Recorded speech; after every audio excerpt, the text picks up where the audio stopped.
Okay, we are looking at Acts chapter 17 now, and in Acts chapter 17 we see actually Paul doing some ministry in Thessalonica, which later becomes a letter. I guess he writes back to him later in Thessalonians, which we'll see later this summer.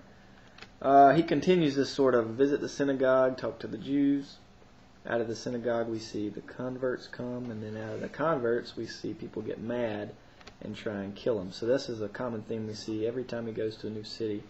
He always starts very respectfully, I guess you would say, talking to the people that already understand part of the Jewish background. But this chapter also raises some interesting things because we really see him starting to talk to the Greeks and the Romans of the day, especially in their context, and really trying to talk to their philosophers and that kind of stuff inside their history. So let me just read a few things here that I didn't know about until I started reading here.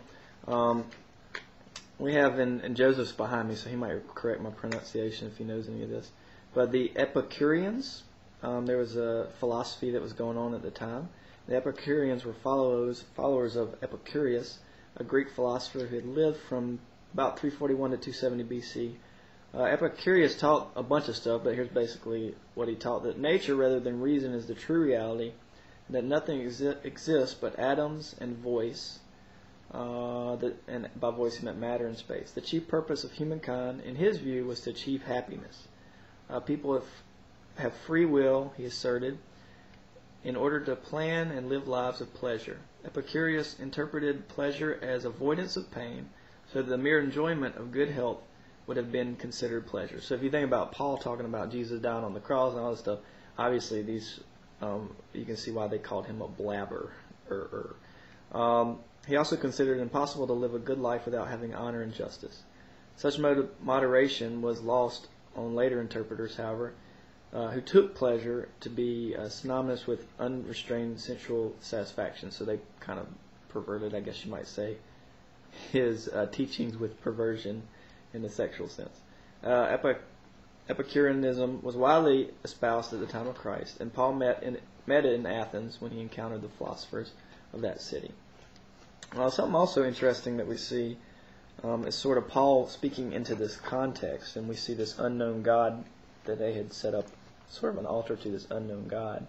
And of course, you had a bunch of people reject him, but really what's cool about the Greeks is they were always kind of interested in the latest belief system. So this is definitely a new idea of thinking to them, so they definitely invited Paul in to come and to explain what he's talking about. And Paul, being a half Roman citizen, half Jewish dude, who was very smart in sort of both cultures, was able to talk to them about this thing. And he really looked at the unknown God and was able to talk to them some about that.